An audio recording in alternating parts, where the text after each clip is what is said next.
We're told not to tell anyone before 12 weeks in case it ends in miscarriage. We tell no one that we had a miscarriage, and so we suffer mentally, physically, emotionally, completely alone.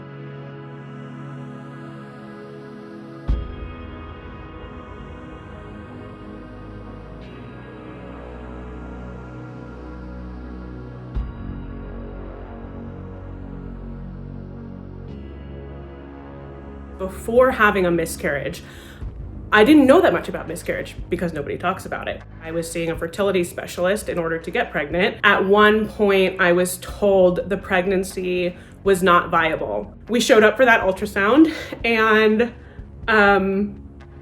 there was a heartbeat and there was a baby there. And in that moment, when I saw that heartbeat, I'm really grateful that I had that moment because I felt it. I felt really connected to this baby.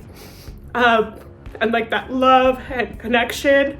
And so I'm actually really grateful, as messed up as it was to see the heartbeat and then lose it. I was able to like love that baby for a moment. And then it was only a few hours after that appointment that I went home. I was having really bad cramping. Again, you never know. So I was like, oh, maybe it's the ultrasound, maybe it's something else. And then I went to the bathroom and I miscarried there in that bathroom. My husband ran up the stairs, screaming. And even though I was somewhat prepared for this, nothing prepares you for it. Nothing prepares you for it. I went to the emergency room and it's COVID, so I was not allowed to have anyone in with me. And I was just definitely not prepared for an emergency room visit where I didn't have anyone there and I was just sobbing uncontrollably.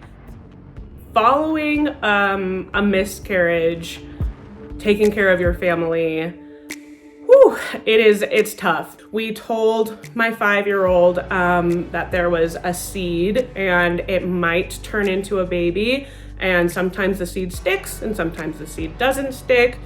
I told her that, the seed did not stick.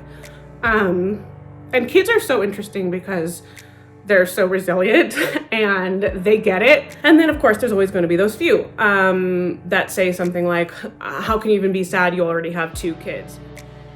It's minimizing. It's minimizing your experience that you wanted to have this baby. This baby was inside of you. And then this baby, you lost it. You lost it. Whether you have no kids or whether you have 2 kids or maybe you have 5 kids, a loss is a loss.